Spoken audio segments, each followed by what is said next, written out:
Antes de comenzar nuestro estudio en esta noche, quiero invitarles a que inclinemos nuestros rostros y vamos a pedir la bendición de Dios en el estudio de su palabra. Amante Padre Celestial, en esta noche nuevamente venimos a ti, necesitando más que cualquier otra cosa sabiduría para entender tu palabra. Por esto te pedimos que tú nos abras la mente para que podamos comprender el mensaje de esta noche. Y más que esto, te rogamos que nos des discernimiento para aceptar el mensaje y para aplicarlo en nuestra vida, de tal manera que estemos preparados para las cosas que pronto van a suceder en este mundo y para tu venida. Te lo pido en el nombre de Jesús. Amén. Para entender nuestro mensaje de esta noche necesitamos repasar el tema que estudiamos ayer en la mañana, en nuestro culto divino. Así que voy a repasar brevemente lo que estudiamos en la reunión de ayer en la mañana, y vamos a estudiar en esta noche el contraparte o la contraparte del profeta del cual estudiamos ayer. Hoy vamos a hablar del Elías falso o del falso profeta Elías, mientras que ayer hablamos del verdadero profeta Elías. Ahora quiero repasar brevemente lo que estudiamos ayer con el fin de que podamos entender lo que vamos a estudiar en esta noche. Ustedes recuerdan que nuestro estudio de ayer, que se basó en Primera de Reyes, el capítulo 17 y 18, que estaban involucrados en la historia 4 personajes. En primer lugar está Elías, el profeta, el portavoz de Dios que trae el mensaje. En segundo lugar tenemos los 3 enemigos del profeta Elías. La primera enemiga del profeta Elías era ¿quién? Jezabel. Una mujer que ramera, idólatra, fornicaria, ¿verdad? Lean por ejemplo Apocalipsis 2, 20 al 23, y dice que Jezabel era una mujer fornicaria, es decir, llevaba al pueblo de Israel a fornicar. Y ustedes recuerdan que estudiamos ayer que Acab, el rey de Israel, el gobernante, podríamos decir en términos de hoy en día, el presidente de Israel, el que tenía derecho de emitir legislaciones y decretos gubernamentales, se unió en matrimonio ¿con quién? Se unió en matrimonio ilícito con Jezabel. Y la Biblia llama eso la unión del rey con esta sacerdotisa de una religión pagana. Lo llama la Biblia fornicación. Pero ustedes recuerdan que en nuestro estudio notamos ayer que la unión de Acab y Jezabel no era suficiente para influenciar al pueblo y para dominar y controlar al pueblo. Era necesario que Jezabel tuviera instrumentos que extendieran su influencia en medio del pueblo. ¿Y quiénes eran esos instrumentos que usaba Jezabel para lograr sus propósitos entre el pueblo, para que los decretos del rey se implementaran en medio del pueblo? ¿Recuerdan ustedes quiénes eran esos? Los falsos profetas de Baal. Ahora quiero que notemos en nuestro estudio de ayer que los falsos profetas de Baal eran alimentados ¿por quién? Eran alimentados por Jezabel, según estudiamos, lo cual significa que eran sostenidos por Jezabel, lo cual significa que Jezabel era la que los dominaba, ¿verdad? Ella le decía a los falsos profetas exactamente qué debían hacer para extender la influencia de su religión sincretista o mezclada en medio del pueblo. Así que ayer estudiamos que básicamente había 3 enemigos del profeta Elías.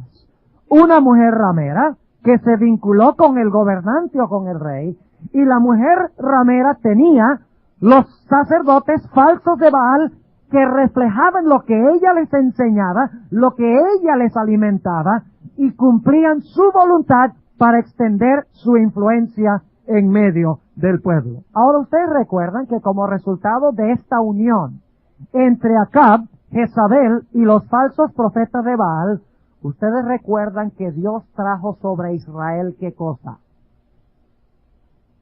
¿Qué pasó en el pueblo de Israel? Trajo sobre Israel calamidades. ¿Recuerdan? ¿Qué clase de calamidades? Elías dijo, como resultado de la apostasía, no caerá ¿qué? Lluvia, ¿por cuántos años? Por 3 años y medio. Ahora, ¿pueden ustedes imaginarse qué sucedería si en los Estados Unidos no cayera ni una gota de agua en 3 años y medio en ninguna parte? Ni de nieve. ¿Qué viene acompañando la escasez de lluvia? La escasez de lluvia lo acompaña la enfermedad. Porque cuando los animales no tienen agua, ¿qué empieza a suceder? Empiezan a morirse. Y como resultado de su muerte, surgen ¿qué cosa? Enfermedades o pestilencias. Lo mismo la gente empieza a morir y empieza a surgir pestilencias. Pero también con la falta de agua surge el hecho de que no hay producción agrícola y por lo tanto el pueblo padece ¿de qué?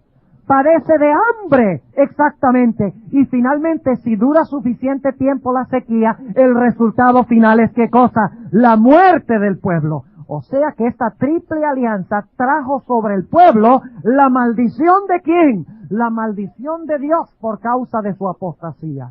La unión del rey o el gobernante con esta mujer ramera en relación fornicaria y los falsos profetas que le decían al pueblo que no se preocupara nada, que Baal iba a mandar la lluvia, fue lo que trajo sobre la tierra una maldición. Y ustedes recuerdan que ayer leímos de Segunda de Crónicas, el capítulo 7, y el versículo 13 y 14, donde Dios dice que si el pueblo peca, y como resultado viene maldición sobre la tierra, si el pueblo se arrepiente, y el pueblo vuelve al camino correcto, y abandona sus malos caminos, ¿qué dice Dios que hará?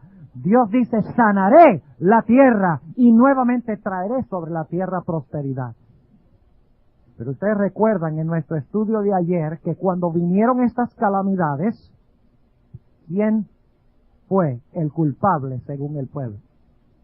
Según el pueblo, en vez de ellos reconocer sus pecados y decir de verdad, hemos hecho mal en aceptar lo que dice Jezabel y lo que dice Acab y lo que dicen los falsos profetas, ellos dijeron, la razón de todos estos problemas se debe a la predicación ¿de quién? A la predicación de Elías. Y si destruimos a Elías, entonces van a desaparecer nuestros problemas. ¿No es cierto? O sea que Elías es la causa, deshagámonos de Elías y todo va a marchar bien. Y por lo tanto ahora Dios levanta al profeta Elías. ¿Y qué proclama Elías? ¿Cuál es el mensaje de Elías según estudiamos ayer? Vamos a repasarlo. En primer lugar, el pueblo estaba adorando ¿a quién? Estaba adorando a Baal. ¿Y qué era el dios Baal? El dios Baal era el dios sol de la antigüedad, de los fenicios y de muchas otras naciones. Era el dios sol, lo cual significa que el pueblo, en vez de estar adorando a Dios, el creador del cielo y la tierra, estaba adorando al dios sol. Estaba practicando falsa adoración, en otras palabras. En segundo lugar, como estudiamos ayer, el pueblo había abandonado ¿qué cosa? Relacionado con el primer punto. Había abandonado los mandamientos ¿de quién? De Jehová. Dos cosas. Falsa adoración al sol y en segundo lugar, habían abandonado los mandamientos de Jehová. Pero recuerdan en tercer lugar que el profeta Elías a la hora del sacrificio de la tarde restauró ¿qué cosa? Que había sido derribado. El altar donde se sacrificaban ¿qué? Los corderos que representaban ¿a quién? A Cristo. El altar fue reparado y ahora la gente vio que su única esperanza de vida y de salvación radicaba en aceptar ¿a quién como su Salvador? A Cristo Jesús como su Salvador personal, sacrificando sobre el altar un cordero. Así que encontramos que el mensaje de Elías, en primer lugar, reprende la falsa adoración al Dios Sol. En segundo lugar, procura exaltar a Cristo como el único Salvador, el sacrificio del Cordero. En tercer lugar, exalta los mandamientos de Dios que el pueblo había violado. En cuarto lugar, reprendió la fornicación entre ¿quiénes? Entre Jezabel y ¿quién más? Y Acab. Elías reprendió esa unión fornicaria entre ellos dos y como resultado, Elías fue perseguido. Y déjenme preguntarles, ¿la situación en Israel se volvió mejor o peor cuando el pueblo persiguió a Elías? se volvió peor y peor y peor. Y la gente estaba muriéndose de hambre. ¿Y qué tuvo que hacer Elías? Según estudiamos ayer. Elías tuvo que huir. Y cuando huyó ¿a dónde? Al desierto. Y en el desierto casi que se muere de hambre. No, ¿qué pasó en el desierto? En el desierto dice la Biblia que sus aguas y su pan estuvieron ¿qué? Estuvieron ciertos o estuvieron seguros. O sea que fue escudado o protegido en el desierto. Mientras que los impíos de la Triple Alianza estaban muriéndose de hambre, Elías estaba seguro, sano y salvo, protegido por el poder del Señor. Ahora ustedes recuerdan, y quiero que capten este punto, porque a este punto vamos a llegar especialmente en esta noche. Ustedes recuerdan la confrontación que se realizó en el Monte Carmelo, ¿verdad? Hasta el Monte Carmelo, ¿cuánto efecto había tenido el mensaje de Elías para convencer al pueblo, según estudiamos ayer? ¿Cuántos israelitas habían realmente escuchado el mensaje y habían aceptado? Bueno, sabemos que habían 7,000 que no habían doblado la rodilla a Baal. Habían algunos que habían aceptado el mensaje y que vivían el mensaje, pero ¿era la mayor proporción o la menor proporción del pueblo? Era la menor proporción. Aparentemente el mensaje de Elías no había producido mucho efecto antes de este punto. Pero ahora ustedes recuerdan lo que sucedió en el Monte Carmelo. Se paró Elías enfrente del pueblo y dijo: ¿hasta cuándo claudicaréis entre dos opiniones? O sea, ¿hasta cuándo van ustedes a decir que sirven a Jehová, el creador de los cielos y la tierra, y todavía seguir adorando al Dios Sol? ¿Hasta cuándo ustedes van a pretender servir a Jehová y al mismo tiempo servir a Baal? Si Jehová es Dios, si Jehová es el creador, entonces síganlo a él. Y si Baal, el Dios Sol, es el creador, entonces sírvanle a él. Pero no se mantengan ¿dónde? No se mantengan en la cerca, en la mitad. Decidan por un lado o decidan por el otro lado. ¿Hasta cuándo claudicaréis entre dos opiniones? ¿Cuántas personas escucharon y aceptaron el mensaje de Elías en ese punto? Dice que el pueblo no le respondió palabra. El mensaje todavía no había producido su efecto poderoso. Pero luego ustedes recuerdan que continuamos estudiando ayer que el profeta Elías con su mensaje se unió ¿qué? Los que estuvieron ayer. El mensaje de Elías en el Monte Carmelo fue unido ¿con qué? Con el fuego que descendió ¿de dónde? Con el fuego que descendió del cielo. Y déjame preguntarles, ¿los profetas de Baal pidieron que Baal los bendijera? ¿En el Monte Carmelo? ¿Los falsos profetas de Baal pidieron que Baal los bendijera? ¿Sí? ¿Y que derramara fuego sobre ellos? Sí. ¿El fuego cayó? No. Pero vamos a ver una cosa muy interesante en Apocalipsis. El falso profeta Elías sí hará descender fuego del cielo ante la vista de los hombres. O sea que al final el cumplimiento de esta profecía será un poco diferente y mayor. Pero ustedes recuerdan que cuando el fuego se unió con el mensaje de Elías, ¿cómo respondió el pueblo? El pueblo dijo que Jehová, Él es Dios, Jehová, Él es Dios, y fueron compungidos y rechazaron a la Triple Alianza y se aliaron ¿con quién? Se aliaron con Dios. Pero los falsos profetas de Baal y Jezabel y Acab ¿aceptaron el mensaje de Dios? ¿El poder del fuego que se unió con el mensaje de Elías? ¿Lo aceptaron? ¡No! Y por lo tanto, ¿qué sucedió? Los que aceptaron el mensaje, su vida fue preservada. Pero los que rechazaron el mensaje, dice la Biblia que fueron llevados al lado del arroyo Sison, y allí fueron ¿qué? Allí fueron inmolados. Y finalmente, ustedes recuerdan que Elías, después de su crisis, después de enfrentarse al decreto de muerte y todas las pruebas, fue trasladado al cielo sin experimentar la muerte. Esta es la historia de Elías. Pero en esta noche nosotros queremos estudiar el mensaje del falso profeta Elías.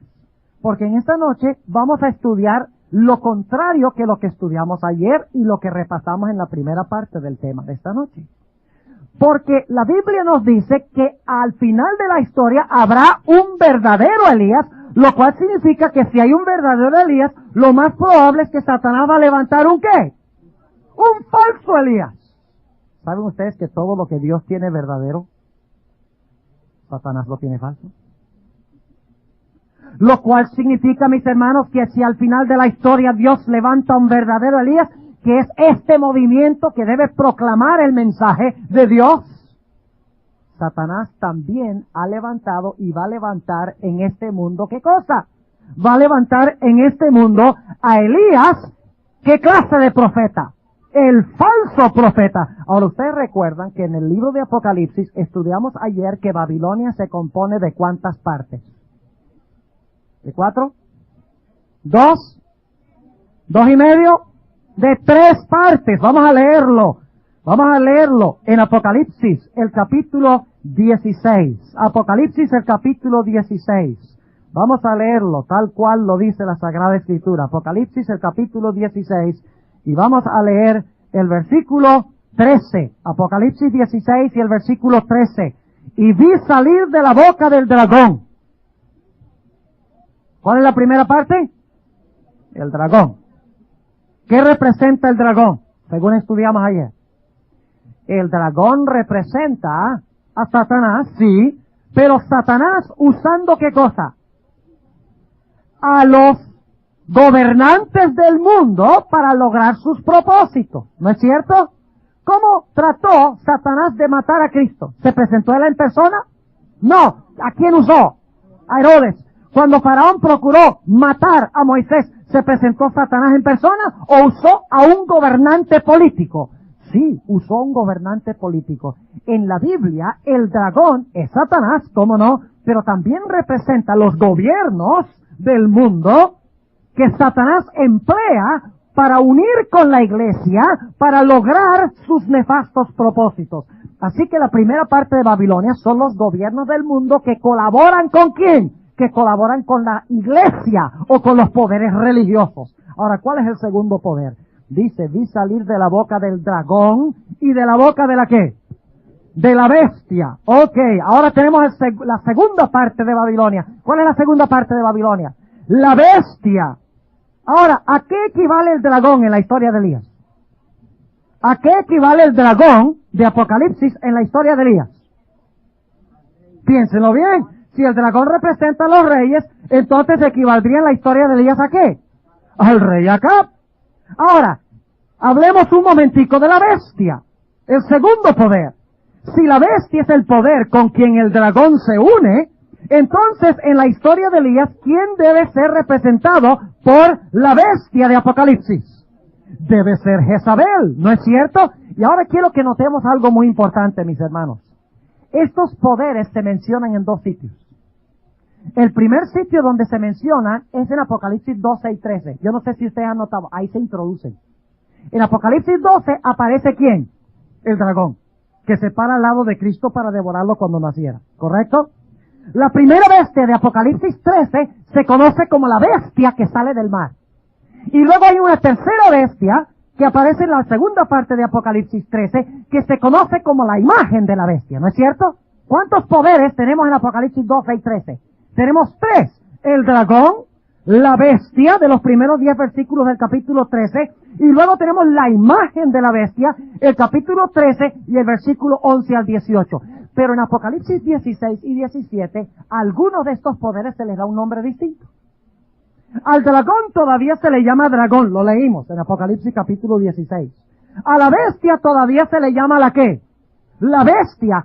Pero a la imagen de la bestia se le llama con otro nombre. ¿Y cuál es ese nombre? Dice, vi salir de la boca del dragón y de la boca de la bestia. Es decir, vi salir de la boca de Acab y vi salir de la boca de Jezabel. ¿Y de la boca de quién?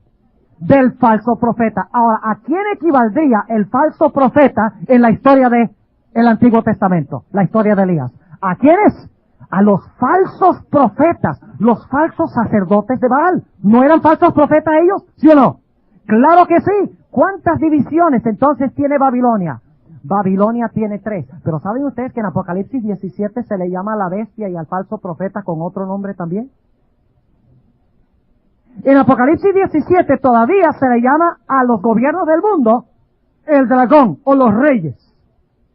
Pero en Apocalipsis 17, en vez de llamar A la bestia, con el nombre de la bestia, se le llama la ¿qué?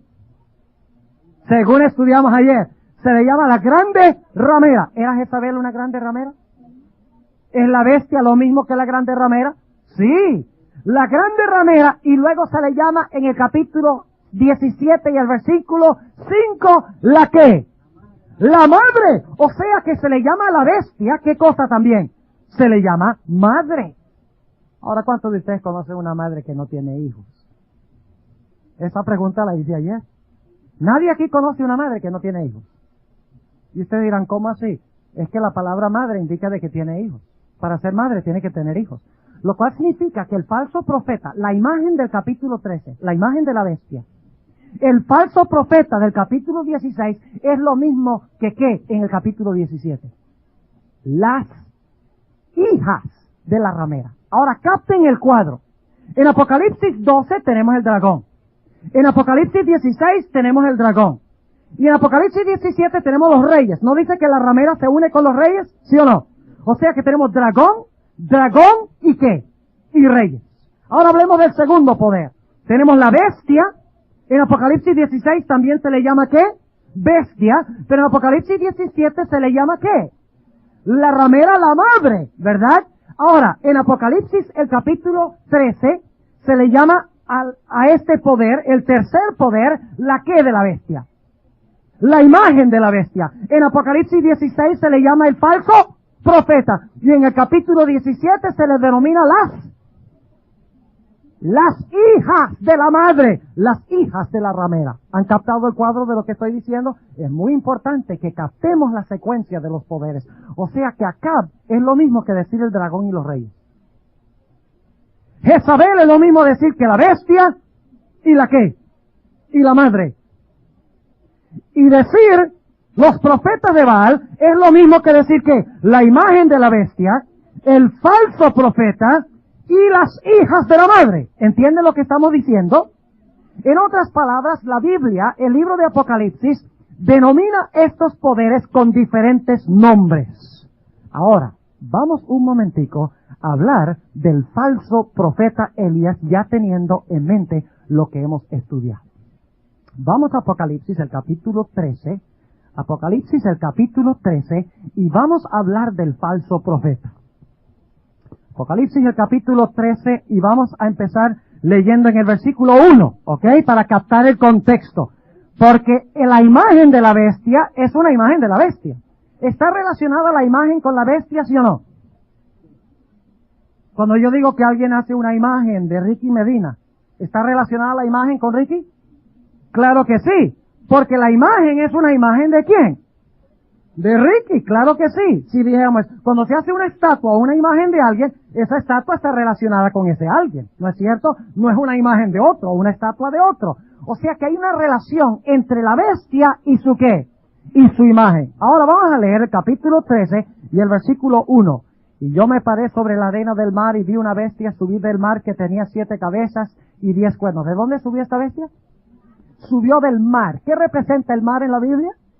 El mar representa muchedumbres de gente en guerra. No nada más representa gente. Representa gentes en son de guerra. Lean Isaías 17, 12 y 13. Y ahí dice que las naciones hacen estruendo como el estruendo de las olas de la mar. Y en Daniel 7 y el versículo 1 dice que las 4 bestias salen del mar. ¿Y qué está combatiendo contra el mar? Dice que está combatiendo contra el mar los ¿qué? Los 4 vientos. O sea, representan muchedumbres en son de ¿qué? De guerra y de lucha y derramamiento de sangre, guerreando una con la otra para conquistar al otro y tomar la ascendencia. Ahora noten, yo me paré sobre la arena del mar y vi una bestia subir del mar que tenía 7 cabezas y 10 cuernos, y sobre sus cuernos 10 diademas, y sobre las cabezas de ella nombre de blasfemia. Y la bestia que vi, obviamente tendríamos que tomar un tema completo para interpretar todos los símbolos, pero quiero que sepamos quién es esta bestia, claramente. Y la bestia que vi era semejante a un leopardo, y sus pies como de oso, y su boca como de león, y el dragón le dio su ¿qué? Su poder, y su trono, y grande potestad. Y vi una de sus cabezas como herida de muerte, y la llaga de su muerte fue curada, y se maravilló toda la tierra en pos de la bestia. y adoraron al dragón que había dado potestad a la bestia, y adoraron a la bestia diciendo, ¿quién es semejante a la bestia y quién podrá lidiar con ella? Y le fue dado boca que hablaba grandes cosas y blasfemias, y le fue dada potencia de obrar ¿cuánto tiempo? 42 meses, que es lo mismo que ¿qué tiempo?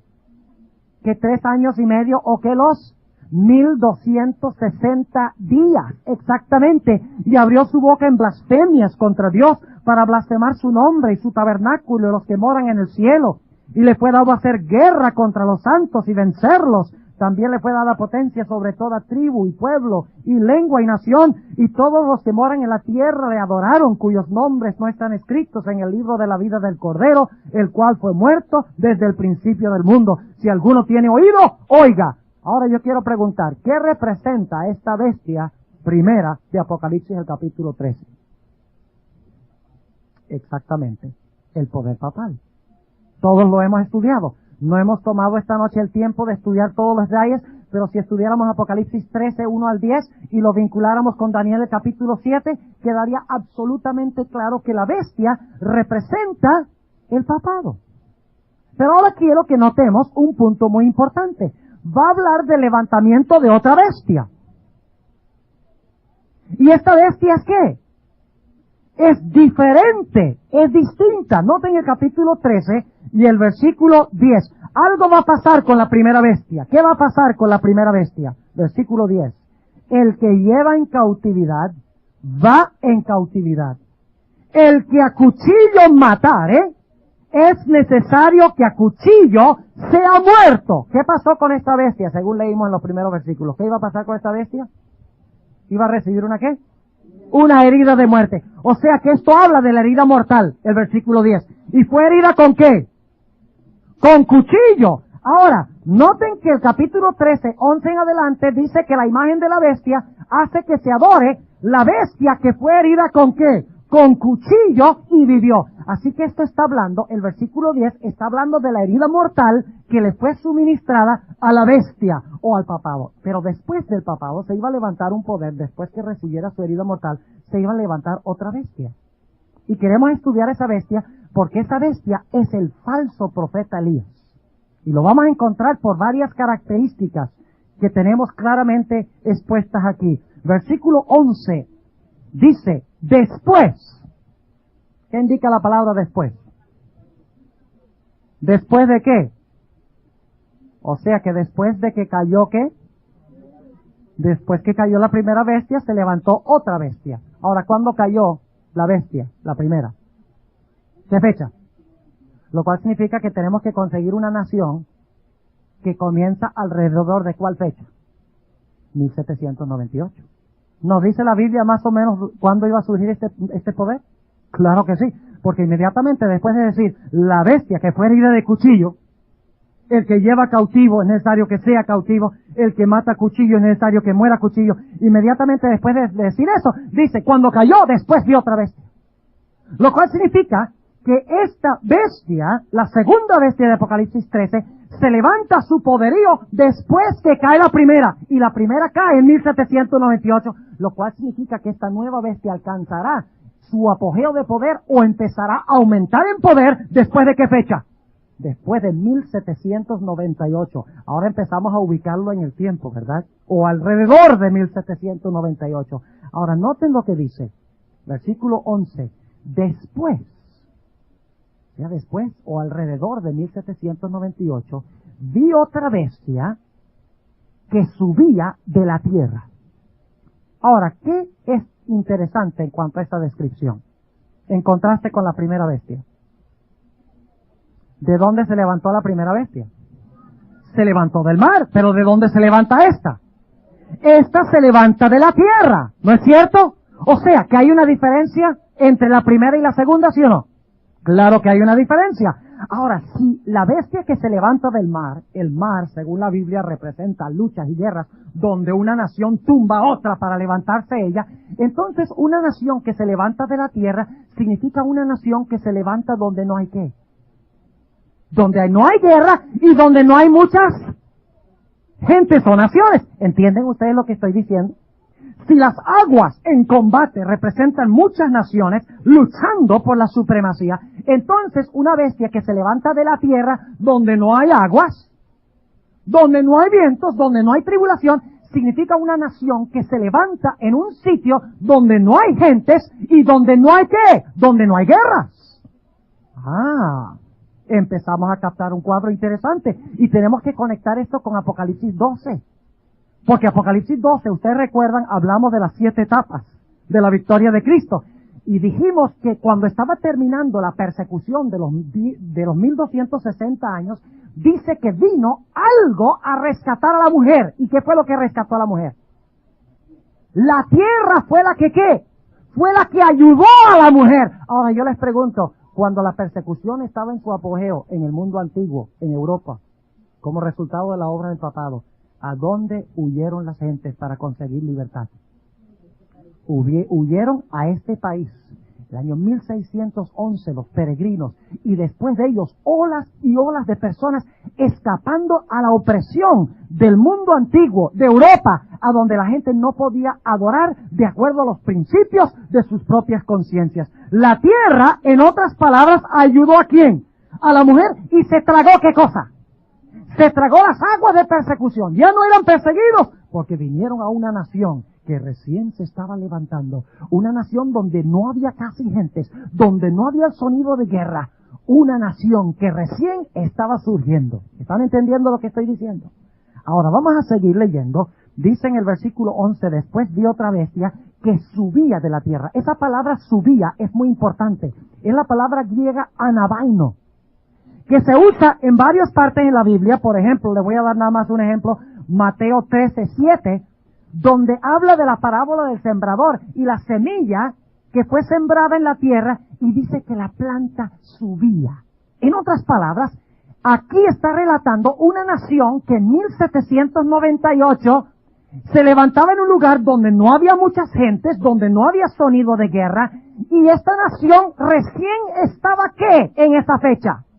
En esa fecha recién estaba retoñando, o germinando, o naciendo. Una nación que garantizaba libertad de conciencia, porque dice que secó las aguas de la persecución.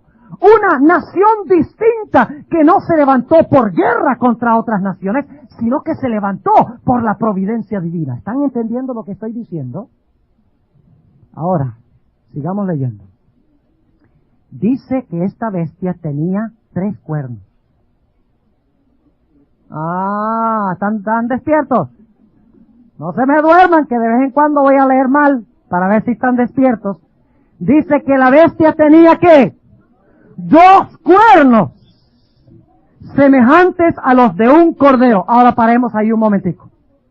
¿Qué representa un cordero en la Sagrada Escritura? Un cordero en la Sagrada Escritura representa a Cristo. ¿No es cierto? Cuando Juan el Bautista introdujo a Cristo, ¿qué dijo?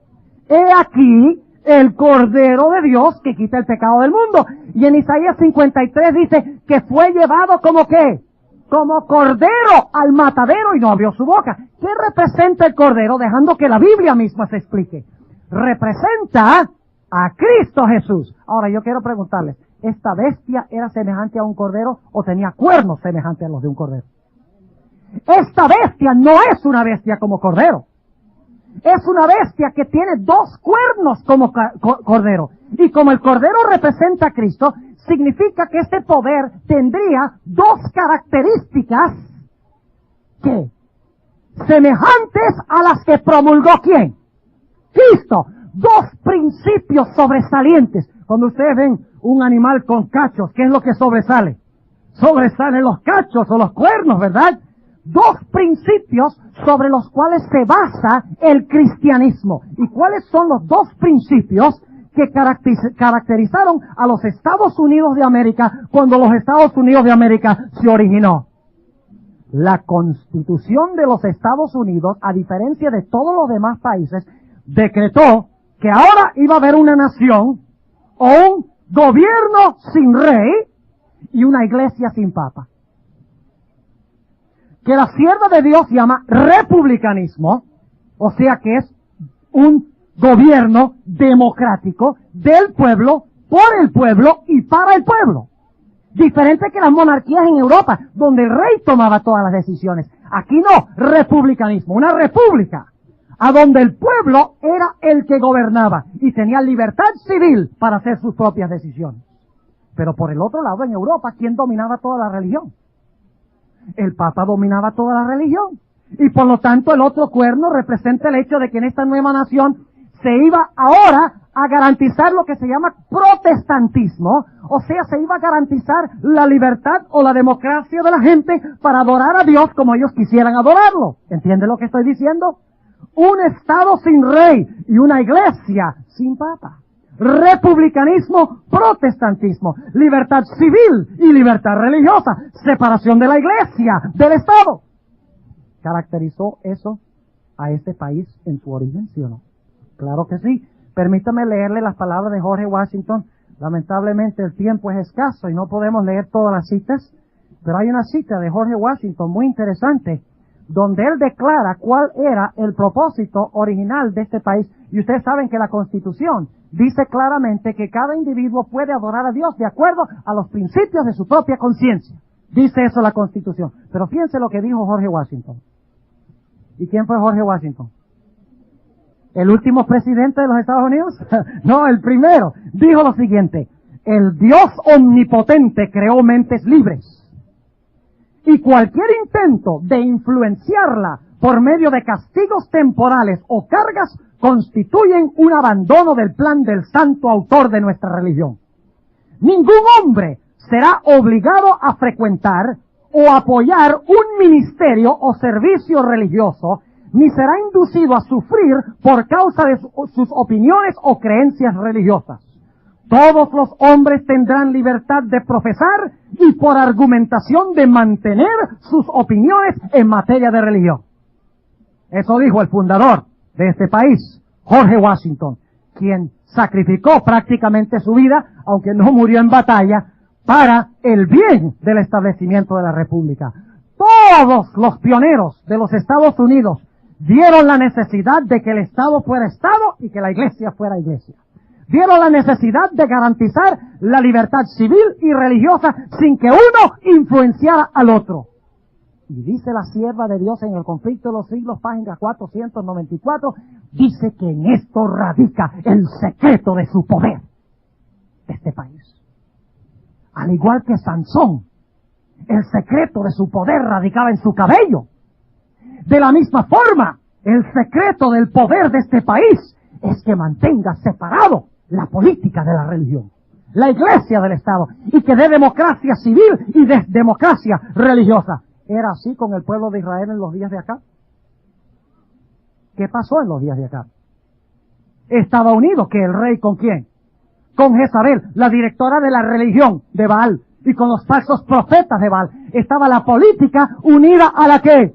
Unida a la religión. Pero encontramos en Apocalipsis el capítulo 13 y el versículo 11 que este país se originó con dos principios cristianos. ¿Qué dijo Jesús? Dad a César lo que es de César y da a Dios lo que es de Dios. Y luego Cristo dijo, mi reino no es de este mundo. Así que cualquier intento que haga la iglesia de establecer el reino de Cristo en esta tierra están errados.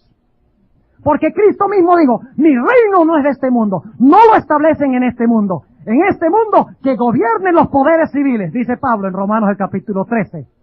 Y Dios que gobierne su reino. Pero no mezclen los dos reinos, porque cuando se une la iglesia y el Estado, siempre la iglesia termina usando el Estado para que la gente haga lo que dice la iglesia. La historia lo ha demostrado, sin ninguna excepción. Cuando la iglesia y el Estado se unen, inmediatamente la iglesia usa el brazo del Estado para castigar a los individuos que no están en armonía con nuestras enseñanzas. Pero Cristo dijo, no, la gente no me va a seguir porque tienen miedo de ir a la cárcel. La gente no me va a seguir porque tienen miedo de morir. La gente me va a seguir porque escuchan y aceptan mi palabra. Conoceréis la verdad y la verdad os libertará, dijo Cristo Jesús. Ahora volvamos a Apocalipsis 13. ¿Están empezando a captar un cuadro de quién es este poder? Bíblicamente, hemos dejado que la Biblia se explique sola. Yo sé que hemos escuchado que los Estados Unidos es simbolizado como la segunda bestia, pero sabíamos que había tanta evidencia de que los Estados Unidos es ese poder. originó en 1798. Se originó en un lugar donde no había ¿qué? Donde no había gentes. Se levantó sin necesidad de ¿qué? De guerrear. Fue un poder que ¿qué? Que tenía dos principios semejantes a los de ¿quién? Semejantes a los de un cordero, de Cristo. O sea que iba a albergar principios ¿qué? Cristianos. Iba a ser un país de naturaleza cristiana, en otras palabras. Pero ahora surge un cambio interesante en esta nación. Note lo que dice. Primero dice que ve otra bestia, que subía de la tierra, o sea, retoñaba, recién salía, tenía dos cuernos, o sea, principios cristianos, como los de Cristo, como los de un cordero, pero de repente algo increíble sucede. Dice que esta bestia, que tiene cuernos como un cordero, de repente ¿qué? Habla como un dragón. O sea que un país cristiano, de repente habla como ¿quién? Como Satanás. Habla como Satanás. Y ustedes dirán, ¿cómo es posible? Ahora, si el secreto de su poder radica en sostener los dos principios. Separación de iglesia y Estado, libertad civil y religiosa. ¿Qué significa que de repente va a empezar a hablar como el dragón? Ah, ¿qué hace el dragón? El dragón persigue ¿a quiénes? A los que sirven a Dios. ¿Y cómo persigue a los que siguen a Dios? Usando el poder ¿de qué? Usando el poder del gobierno. Siempre ha sido así a través de la historia. Ahora dice que de repente este poder habla con la voz de un ¿qué? Con la voz de un dragón. Y ahora escuchen el versículo 12. Yo he dicho que esta bestia de Apocalipsis 13 es el falso ¿quién? ¿El falso profeta quién? El falso profeta Elías. ¿Y usted, cómo sabemos eso, pastor? Sigamos leyendo. Sigue diciendo en el versículo 12. Y ejerce todo el poder de la primera bestia en presencia de ella. ¿Está unida la imagen de la bestia con la bestia, sí o no? ¿Tienen el mismo poder? ¿Los mismos métodos, sí o no? Claro que sí. ¿Y qué hacía la primera bestia? ¿La primera bestia se unía con los gobiernos del mundo, sí o no? ¿Cómo Jezabel se unió con Acab? Claro que sí. Ahora, si la imagen ejerce el mismo poder que la bestia, significa que la imagen también usa ¿qué? Para lograr sus propósitos. También usa el poder de los ¿qué? De los gobiernos del mundo. Ahora sigamos leyendo. Versículo 12. Y ejerce todo el poder de la primera bestia en presencia de ella y hace a la tierra. ¿Qué significa esa palabra hace? Cuando yo le digo, por ejemplo, Ricky, haz eso. ¿Qué significa esa palabra? Hace que los moradores de la tierra. Significa que los obliga. O sea que va a haber coerción, ¿sí o no? Va a haber obligación, ¿sí o no? ¿Y qué representa la tierra? Miren, mis hermanos, la bestia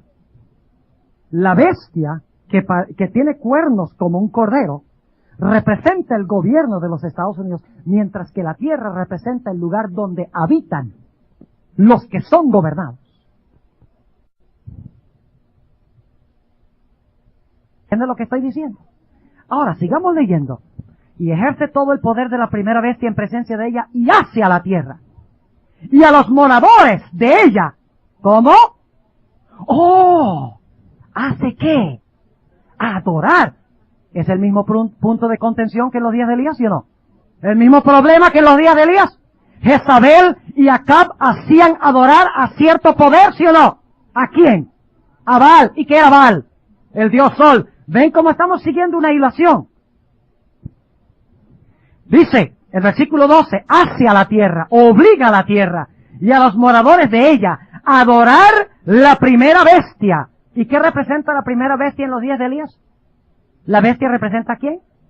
A Jezabel, muy bien. Ahora sigue diciendo, cuya llaga de muerte fue ¿qué? Curada. Y ahora el versículo 13 es crucial. El versículo 13 es clave. Y no quiero que pierdan este punto. Hemos encontrado que este poder obliga a adorar a la bestia, como en los días de Elías, los falsos profetas obligaban a adorar ¿a quién? A Baal y a Jezabel, quien era la sacerdotisa de Baal. Ahora noten el versículo 13. Y hace grandes señales, de tal manera que aún hace descender fuego del cielo a la tierra delante de los hombres. ¿Qué hace el falso profeta o la imagen de la bestia? Dice que hace descender ¿qué? Fuego del cielo ante la vista de los hombres. Ahora yo quiero preguntarles, ¿quién fue el que hizo descender fuego del cielo? Elías. Lo cual significa que este poder es un falso profeta ¿qué? ¿Cuántos están entendiendo lo que estoy diciendo? Elías hizo descender fuego del cielo, ¿cierto? Este poder, la imagen de la bestia o el falso profeta, hace descender fuego del cielo, lo cual significa que esta es una falsificación ¿de quién? Del profeta Elías. Exactamente. Ahora vamos un punto más allá. ¿Qué representa el fuego en la Biblia?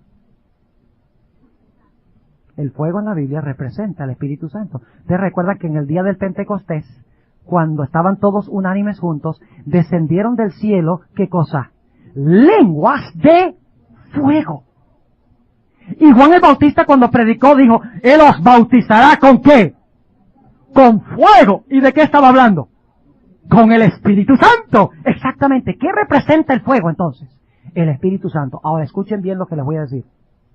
En los días de Elías, ¿pudieron los falsos profetas de Baal hacer descender fuego del cielo? No. Pero en los días finales, escuchen bien, ¿será más engañoso que en los días de Elías? Sí, porque allá no pudieron, pero al final de la historia sí podrán hacer descender fuego del cielo. Y ustedes dirán, ¿será que van a hacer un día en Union City que clamen al cielo y de repente viene una columna y quema la calle aquí enfrente de la iglesia? ¡No! El fuego representa ¿qué cosa? El Espíritu Santo, lo cual significa que el falso profeta Elías va a traer un gran falso ¿qué? Reavivamiento del Espíritu Santo. Y van a pretender tener ¿qué cosa? El Espíritu Santo, el poder del Espíritu Santo. Y van a hacer lo mismo que los profetas en el Monte Carmelo. Van a saltar. Y van a levantar las manos a los cielos. Y van a invocar ¿el qué? El nombre de Jehová. Y van a hacer todos esos fenómenos, pero con una diferencia. Mientras que allá no hicieron descender fuego. Ahora sí. Ahora ustedes dirán, ¿qué representa ese fuego? Vamos a leer una cita fascinante del Conflicto de los Siglos. Página 517. Página 517 del Conflicto de los Siglos. Página 517 del Conflicto de los Siglos. Escuchen bien lo que dice la sierva de Dios. Ahora yo les pregunto, ¿el falso profeta podrá hacer descender el Espíritu Santo antes o después que el verdadero Elías haga descender fuego del cielo? ¿Quiénes fueron primero en los días de Elías? ¿Elías fue primero y trajo fuego y los otros no? ¿O los otros fueron primero y no fueron capaces de traer? Ahora, al final de la historia, ¿a quiénes se les va a dar la oportunidad primero de hacer descender fuego del cielo? A los falsos.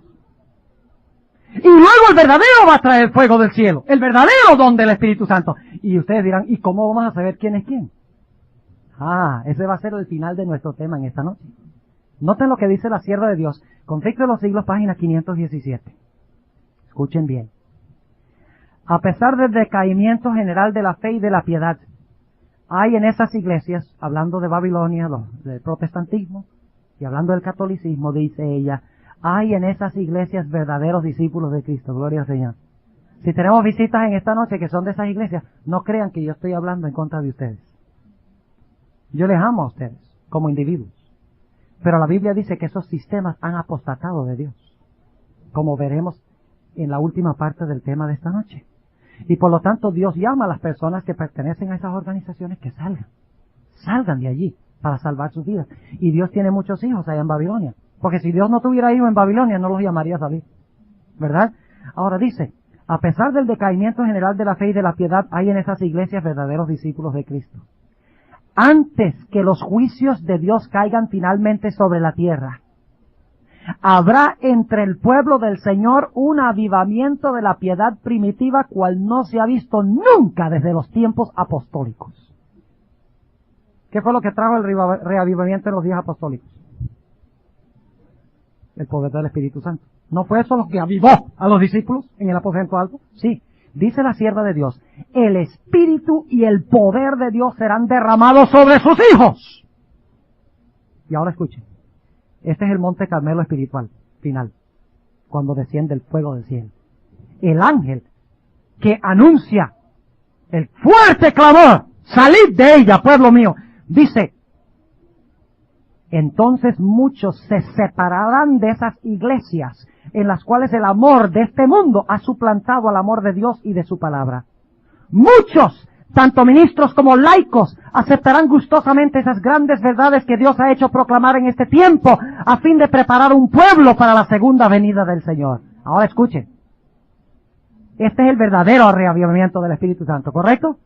Cuando todos dirán, Jehová eres Dios, Jehová eres Dios, al caer el fuego del Espíritu de Dios. Ah, pero ya hemos visto que el falso profeta también va a hacer descender fuego y lo va a hacer primero, ¿cierto? Leamos. El enemigo de las almas desea impedir esta obra. ¿Cuál obra? El reavivamiento del Espíritu Santo. Y antes, escuchen, y antes que llegue el tiempo para que se produzca tal movimiento, tratará de evitarlo introduciendo una falsa imitación. ¡Qué tremenda cita de la sierva de Dios! 517, conflicto de los siglos. Y sigue diciendo, escuchen, hará aparecer como que la bendición especial de Dios es derramada sobre las iglesias que pueda colocar bajo su poder seductor. Allí se manifestará, o sea, en las iglesias, se manifestará lo que se considerará como un gran interés por lo religioso. Multitudes se alegrarán de que Dios esté obrando maravillosamente en su favor, cuando en realidad la obra provendrá de otro espíritu. Bajo un disfraz religioso, Satanás tratará de extender su influencia sobre el mundo cristiano. Ahora, ¿saben ustedes que yo creo algo? Yo creo que la bestia que vio Juan, que se describe aquí en Apocalipsis 13, era un bisonte. ¿Saben ustedes qué es un bisonte? Y ustedes dirán, la Biblia no dice bisonte. Déjenme explicarles por qué. Si ustedes miran un bisonte, yo conozco los bisontes porque yo viví en Wyoming, donde uno sube allá al Parque Nacional, en los Black Hills, y ve unos miles y miles de bisontes, allá en la pradera, como en antiguo oeste americano. ¿Cuál era el animal que caracterizó este país en su origen? El bisonte. Exactamente. Ahora ustedes dirán, ¿por qué el bisonte? El bisonte, y tengo aquí unas fotos, un artículo muy interesante, fascinante, que apareció en la revista Cromos, una revista colombiana. El bisonte tiene dos cuernos que son idénticos a los cuernos de un cordero. Y no solo eso, sino que cuando el bisonte está pequeño, es igualito a un cordero. Y tengo aquí un retrato, si lo quieren ver. Igualito a un cordero. Pero no solamente eso. Cuando está chiquito parece un cordero y tiene dos cuernos como de cordero. Pero cuando llega a ser grande, yo no sé si ustedes han visto la cara de un bisonte. De verdad parece la cara de un dragón. Porque es una cara así larga. Y cuando se prepara para atacar, hace y echa como humo por la boca. Como es frío allá en Wyoming. Echa humo por la boca. Y tiene así como una barba larga. Y de verdad la cara, si ustedes la ven, aquí tengo retratos, parece un demonio. O sea que tenemos otra evidencia de que lo que está viendo Juan aquí es ¿qué cosa? Un símbolo que representa ¿cuál país? Este país, los Estados Unidos de Norteamérica. Ahora sigamos leyendo. En otras palabras, este profeta falso, ¿cómo se llama? Este falso profeta, ¿cuál es su nombre? ¿El falso profeta qué? Elías. Noten que no dice que se levantarán falsos profetas, como dice en otras partes de la Escritura. Ni dice que se levantará un falso profeta. En el idioma griego hay un artículo definido. Dice, el falso profeta. Es un profeta específico. Un profeta con nombre propio. Y por las características nos damos cuenta que ese falso profeta es el falso profeta ¿qué? Elías. Ahora, mis hermanos, escuchen lo que les voy a decir. En el Antiguo Testamento, los profetas no pudieron hacer descender fuego del cielo. Pero en los últimos días, en las iglesias apóstatas de Babilonia, aparentemente recibirán el poder del Espíritu Santo. Hacen descender fuego del cielo en las iglesias protestantes. Y también en las iglesias representadas por la bestia, porque son una imagen de la bestia. Lo cual significa que al final de la historia el engaño será mucho más grande, ¿no es cierto? Y por lo tanto necesitamos un discernimiento mucho mayor. Y ustedes dirán, ¿será que los Estados Unidos está pasando eso ahora? ¿Será que los Estados Unidos está llegando al punto donde se describe el dragón y el falso reavivamiento en las iglesias? ¿Será que este país está llegando al punto donde muchas personas están diciendo que ya no necesitamos la separación de la iglesia y el Estado? que ya podemos usar la política para adelantar los deseos de la iglesia. Yo tengo una serie de citas aquí muy interesantes y no sé cuántas debo leer, porque el tiempo se ha ido. Pero permítanme leer algunas de estas citas. El juez Scalia. ¿Han oído hablar del juez Scalia? Uno de los jueces de la Corte Suprema de los Estados Unidos. Son 9 jueces. Scalia dijo lo siguiente recientemente: la libertad religiosa es un lujo cuyo costo ya no podemos sufragar. Aquí está lo que dice William Rehnquist, el juez principal de la Corte Suprema de los Estados Unidos, el Chief Justice. Dice lo siguiente: la pared de separación entre la Iglesia y el Estado es una metáfora que se basa sobre un concepto erróneo de la historia. Es una metáfora que es totalmente inservible para alcanzar decisiones judiciales. Y por lo tanto debe ser franca y explícitamente abandonada. ¿Saben ustedes que en 1990, en julio de 1990, William Brennan, quien era el último defensor, baluarte en la Corte Suprema de los Estados Unidos, que defendía la separación de Iglesia y Estado, y defendía también libertad civil y religiosa, se jubiló o se retiró? Y en su lugar fue colocado un juez conservador. Todos los jueces ahora que han sido repuestos por Reagan y por Bush son jueces conservadores, política y religiosamente. Y él expresó cuando se retiró un temor profundo en cuanto a lo que podía suceder con este país. Ahora, mis hermanos, hay una organización que se conoce como la Federación Anglosajona, compuesta de muchas diferentes iglesias, millares de cristianos representando todos los países protestantes, que en 1981 y 82 la organización todavía existe. En el 81 y el 82 empezaron a mandar cartas a todas las iglesias que ellos llamaban alertas. Y quiero leer algunos de esos. Esto está hablando aquí representativamente muchas iglesias protestantes y muchos cristianos en este país.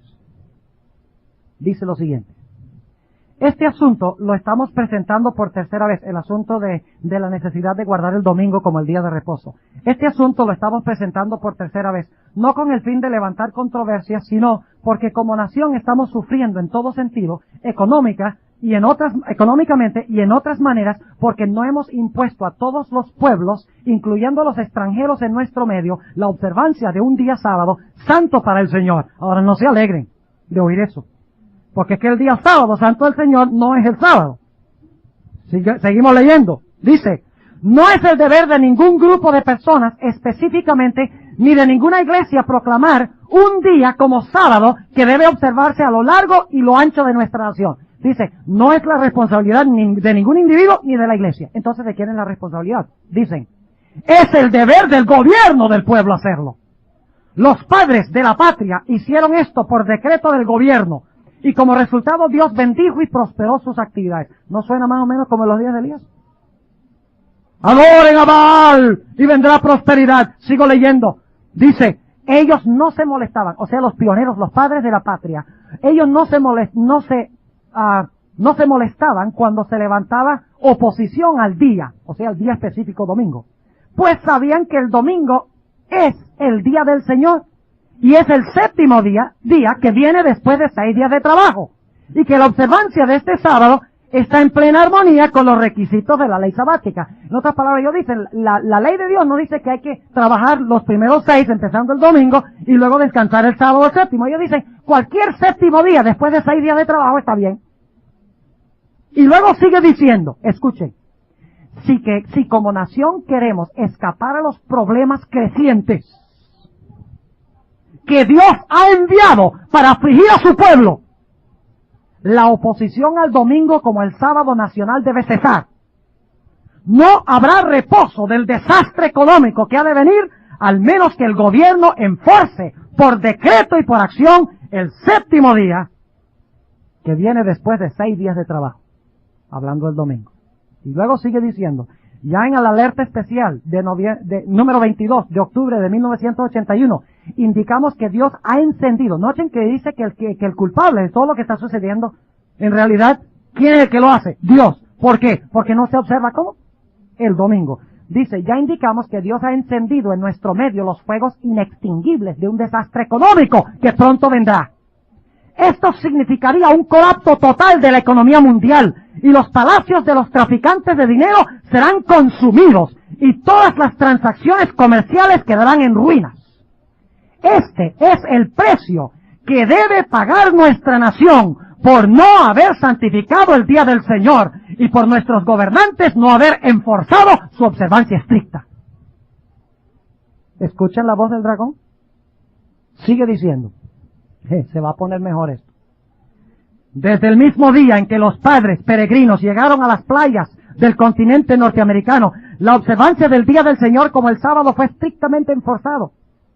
En el transcurso de la historia de nuestra nación hasta mediados del siglo XIX, tanto por consentimiento como por decretos legislativos, el domingo era reconocido universalmente como el sábado del Señor por cristianos y por no cristianos. Eso es muy cuestionable, pero así lo interpretan. Dice, las transacciones comerciales y el trabajo secular no se permitían en dicho día. Todos los cristianos verdaderos, guiados por el Espíritu, santificaban el sábado para el Señor al trabajar 6 días y reposar el 7º día, tal cual lo manda el 4º mandamiento. Y luego sigue diciendo, cuando no se realizó la segunda venida en 1844, la señora Elena G. de White y otros con ella instituyeron la denominación adventista del 7º día. Tuvo su comienzo en 1855 y llegó a ser oficial en 1860. Los adventistas del 7º día consideran que la señora White fue una profetisa y mensajera de Dios y emplean sus libros como libros de texto. Ahora escuchen. La apostasía ha ido en aumento al acercarse el fin del tiempo. El adversario ha tenido éxito en sembrar un espíritu de discordia, pues donde antes la nación entera santificaba el día del Señor, es decir, el domingo, ahora esta unidad de práctica ha sido destruida. La hermana White acostumbraba a atacar el domingo como día de reposo. Los adventistas del 7º día han continuado propagando este concepto erróneo y así han contribuido a la profanación del domingo. Y por si acaso ustedes dicen, bueno, eso fue en el 80 y el 81 y el 82. Fresquecito, recién salió un libro, escrito por un sacerdote jesuita, con el nombre de Malaquías Martin. Y el libro en inglés se titula The Keys of This Blood. Y él dedica, en este libro, es un libro grande, grueso, vale $25, básicamente la tesis de él en el libro es que el mundo ha tenido 3 sistemas, o tiene 3 sistemas. Uno es el comunismo. Dice el comunismo, por lo que podemos ver, está cayendo, y se va a caer. El otro sistema es el capitalismo. Y el capitalismo también está en bancarrota. Porque hay recesión económica, las drogas, el alcohol, el tabaco, están destruyendo al mundo como resultado del capitalismo. Dice, solamente queda un sistema que puede unificar el mundo y resolver el problema, el catolicismo. Y dice en su libro, escuchen bien, dice en su libro, solo hay un grupo de personas que se interpone entre el catolicismo y la solución a los problemas del mundo, la iglesia adventista del 7º día. Lo dice Malaquías Martin, un jesuita. Estamos empezando a escuchar respirar el dragón. Estamos empezando a ver el falso profeta surgir. Estamos viendo reavivamientos en las iglesias, con palmadas y levantando las manos al cielo y usando repetidas veces el nombre de Jehová. ¿Sí o no? Estamos viendo milagros en las iglesias. Sí, dice el Apocalipsis el capítulo 13, nuevamente el versículo 13, y hace grandes señales, de tal manera que aún hace descender fuego del cielo a la tierra delante de los hombres, y engaña a los moradores de la tierra por las señales que le ha sido dado hacer en presencia de la bestia, mandando. Ahora noten otra vez la palabrita, ¿cuál es la clave? ¿Qué va a suceder pronto en este país? Se va a obligar a la gente a ¿qué? A guardar el falso día de reposo. ¿En los días de Elías era el mismo problema? En los días de Elías era la adoración ¿a quién? Hoy en día la adoración ¿en qué? ¿Qué era Baal? ¿El Dios qué? Hoy en día la adoración tiene que ver ¿con qué? Con el día del sol, con el domingo. Falsa adoración. Y junto con la falsa adoración viene un quebrantamiento de ¿qué? El que no guarda el sábado está quebrantando ¿qué? Los mandamientos. ¿Y cuál es el mensaje de los adventistas? El mensaje de Elías. Guarda los mandamientos. Observa el sábado. No fornique la iglesia con el Estado. ¿No es ese el mensaje? En el Apocalipsis 17 no se reprende la fornicación de la ramera con los reyes de la tierra, que les da vino. Claro que sí. Ese es el mensaje adventista. Y mis hermanos, cuando nosotros empecemos a proclamar ese mensaje, se va a levantar contra la iglesia oposición. Cuando empecemos a vivir ese mensaje, se levantará oposición. Mis hermanos, el mundo está listo. Pero nosotros somos los que no estamos listos. Estamos dormidos. Nos quedamos en la casa. En vez de venir a la iglesia cuando nieva, un poco o mucho. ¿Qué va a pasar cuando venga el tiempo de angustia? ¿Vamos a quedar en la casa? Si no sacrificamos en venir a la iglesia cuando cae nieve, ¿qué nos hace pensar que vamos a sacrificarnos cuando se imponga la ley dominical y se nos diga, te mato? Si tú no renuncias a esa fe y guardas el domingo como el día de reposo. Si hay un tiempo, mis hermanos, cuando debemos reavivar la fe, estudiar la Biblia, orar, regresar a Dios, es ahora. Si hay un tiempo en que debemos testificar por Cristo, ir a nuestros vecinos, a nuestros amigos, a nuestros compañeros de trabajo y decirles, salgan de Babilonia, ¿cuándo es? ¿Mañana? ¿El otro año? ¿Dentro de 10 años? Mis hermanos, el tiempo de hacerlo es hoy. Estamos viviendo los últimos días. Ahora sigue diciendo, y tenemos que concluir, sigue diciendo, esto no se puede estudiar en 10 o 15 minutos, porque estamos estudiando, toma tiempo. Y ha llegado el tiempo en que nosotros nos dejemos de preocupar por el reloj también. ¿Cuántos creen eso? Ya ha llegado ese tiempo. Ahora, este es un corte comercial. Pero ha llegado el tiempo de que nos interese lo de Dios. Miren, los pioneros pasaban toda la noche estudiando la Biblia y orando. ¡Ah! ¿Y la próxima mañana amanecían trasnochados? No. ¿Saben ustedes que la sierva de Dios dice que Jesús pasaba noches enteras en oración? Y cuando salía a recibir las muchedumbres en la mañana, la gente creía por su cara que había dormido toda la noche. Lo dice en el Ministerio de Curación. Porque la Biblia y la oración revitalizan el sistema. Quitémonos las cobijas de encima. Dejemos de estar calentitos. Y volvamos a nuestro fervor en el Señor, mis hermanos. Decidamos este año que vamos a estudiar la Biblia. Sigue diciendo aquí el versículo 14, y engaña a los moradores de la tierra por las señales que le ha sido dado hacer en presencia de la bestia, mandando a los moradores de la tierra que hagan ¿la qué? La imagen de la bestia que tiene la herida de cuchillo y vivió, versículo 15, y le fue dado que diese espíritu a la imagen de la bestia, para que la imagen de la bestia ¿qué? Hable. Paremos ahí un momentico. Si esta bestia representa a los Estados Unidos, ¿cómo habla los Estados Unidos? Habla como un dragón. ¿Pero por qué medio habla un país? ¿Solo el presidente? ¿Qué hizo Bush ahora con el asunto del Golfo Pérsico? ¿Cómo habló los Estados Unidos en cuanto a lo que pasa en el Golfo Pérsico? ¿Qué hizo Bush? Lo llevó al Congreso. Y lo que dijo el Congreso es la voz del país, ¿sí o no? Es la voz del país. Un poder habla a través de sus poderes ejecutivos, legislativos y ¿qué? Y judiciales. Exactamente. Dice entonces aquí, en el versículo 15, le fue dado que diese espíritu a la imagen de la bestia, para que la imagen de la bestia hable. ¿Y hable qué? ¿La dulzura de Cristo? No. Hable. Y hará que cualesquiera que no adoraren la imagen de la bestia sean ¿qué? Muertos. Elías fue condenado a muerte por su predicación en contra de adorar al Dios Sol, en contra de la fornicación, en contra de violar los mandamientos, ¿sí o no? Ahora, el Elías final será condenado a muerte, ¿sí o no? ¿Quieren ustedes saber quién va a estar en lo correcto y quién va a estar en lo incorrecto al final de la historia? Bien sencillo. Los que son perseguidos están con Dios y los perseguidores están con Satanás. ¿Oyeron lo que dije? Así de sencillo, ¿saben ustedes quién es el verdadero Elías? Los perseguidos son los hijos de Dios. Los perseguidores son los seguidores de Satanás. Los que predican que el sábado es el día de reposo son de Dios. Los que dicen que el día del sol es el día de reposo no son de Dios. Los que dicen que la iglesia y el Estado pueden ir juntas no son de Dios. Los que dicen que deben ir separados son de Dios. Los que dicen que hay que guardar todos los mandamientos son los de Dios, son de Dios. Los que dicen que no importa guardarlos todos, no son de Dios. O sea, ¿cómo distinguimos al falso Elías? Distinguimos al falso Elías por su mensaje. Y por la forma como la gente lo trata. ¿Sabe usted que todos los profetas verdaderos fueron perseguidos? Por eso Jesús dijo, ay de vosotros cuando todo el mundo hablaré bien de ustedes. Porque así también hicieron con los falsos profetas. ¿Han visto ustedes en televisión estos evangelistas?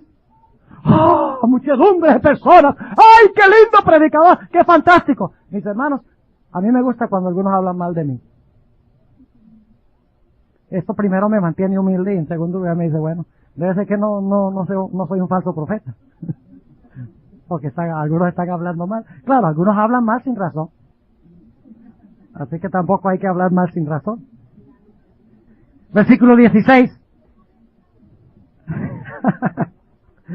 Sigue diciendo el versículo 16. Y hacía. Noten, ¿cuántas veces se usa esa palabra? Manda. Hacía. ¿Ven? ¿Qué clase de religión es esta? ¿Religión de qué? De coerción, de obligación. Dígame ustedes, ¿la iglesia ha recibido de Cristo el poder de la Inquisición? ¿Cómo debe servir la gente a Cristo? Si tú no sirves a Cristo, te corto la cabeza. O te torturo. ¿Es así que Cristo quiere que se le sirva? Cristo dijo que debemos vencer a la gente con la espada, pero no es la espada de un soldado, sino la espada del Espíritu, que es la palabra de Dios. Cuando la iglesia cree que tiene que usar el Estado para arreglar el asunto del aborto, y para que se ore en las escuelas públicas, y para que se condene la homosexualidad, y que hay que hacer que el gobierno logre eso, es porque la iglesia ha perdido el poder desde aquí, desde el púlpito.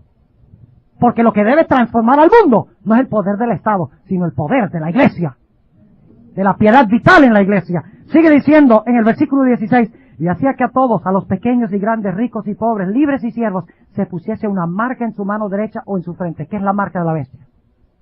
La observancia del día del sol. ¿Tiene alguna relación con Elías? Ciertamente que sí. Dice, y que ninguno pudiese, ¿qué? Comprar o vender. Elías, aparentemente, cuando fue al destierro, ¿se iba a morir de hambre? Sí. Aparentemente, los hijos de Dios al final de la historia van a morir de hambre. Sí, porque no podrán, ¿qué? Comprar ni vender. Pero aquí dice en el capítulo 7, que las aguas y el pan de los hijos de Dios estarán, ¿qué? Seguros cuando tengan que huir. Que ninguno pudiese comprar o vender, sino el que tuviera la señal o el nombre de la bestia o el número de su nombre. Aquí hay sabiduría, el que tiene entendimiento cuenta el número de la bestia, porque es el número de hombre y el número de ella, 666. Apreciados hermanos, en esta noche hemos estudiado una profecía importante. Ayer estudiamos una importante, ayer vimos una cara de la moneda, Elías. Esta noche hemos visto la otra cara de la moneda, el falso Elías. La pregunta es, ¿a dónde voy a estar yo? Algunos dicen, pues si ya estoy en la iglesia adventista. ¿Saben ustedes que la sierva de Dios dice que la mayoría de los adventistas van a salir de la iglesia y no van a andar más con el pueblo de Dios? Mientras que dice que todos esos babilonios que están por allá, que son sinceros, hijos de Dios allá, cuando se dé el fuerte clamor van a entrar y van a llegar a los lugares que dejaron los adventistas.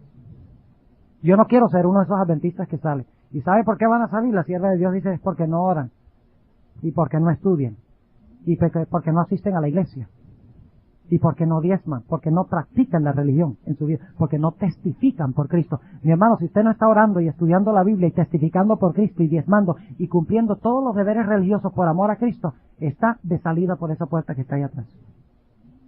Así que ahora es el tiempo de que nosotros reavivemos nuestra fe para estar en el lado de Dios.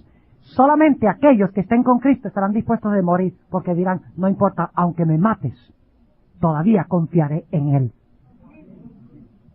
Qué tremenda fe, la de un verdadero adventista del séptimo día. Y mis hermanos, los que son fieles, finalmente serán trasladados al cielo como Elías, sin experimentar la muerte, y se pararán sobre el mar de vidrio, mezclado con fuego como Elías, para pararse al lado de Elías. Qué gloriosa verdad. Yo quiero estar en ese grupo. ¿Quieren ustedes estar en ese grupo? ¿Cuántos hermanos en esta noche quieren colocarse de pie y decirle a Jesús, yo quiero estar en ese grupo? Gloria al Señor. No solo los adventistas, los no adventistas. Si ustedes quieren estar en ese mar de vidrio también, Quiero pedirles por favor que se coloquen de pie. Puede ser que algunos no entendieron todo esta noche, pero sigan estudiando, porque el Señor Jesucristo habla claramente a través de su palabra. Oremos. Amante Padre Celestial, en esta noche hemos estudiado una profecía fascinante. Pero debe ser más que fascinante para prepararnos para tu venida. Debe entrar a nuestras mentes y cambiar nuestras vidas. Te quiero pedir que en esta semana tú nos des a cada uno de los reunidos aquí un verdadero reavivamiento del Espíritu. Oh Señor, vuelve a traernos a nuestras raíces con Cristo. El estudio de la palabra, esa vida vital de oración, a esa testificación celosa por Cristo, a todo lo que distingue un verdadero cristiano, Señor. Tú has visto la respuesta de tu pueblo en esta noche. Te ruego que tú contestes el anhelo de cada alma que se ha colocado de pie. Te ruego también por aquellos que no se han colocado de pie, posiblemente no han entendido todo, posiblemente hay cosas nuevas que son fuertes. Te ruego, Señor, que sigas trabajando a través de tu Santo Espíritu. Que las ayudes a discernir la verdad y tener la valentía para ponerse del lado de Cristo. Pedimos al regresar a nuestros hogares en esta noche que nos acompañe, Señor. Cuídanos, pues sabemos que el diablo está buscando devorar y destruir a los hijos de Dios. Te lo pido en el nombre y por los méritos de Cristo nuestro Salvador. Amén.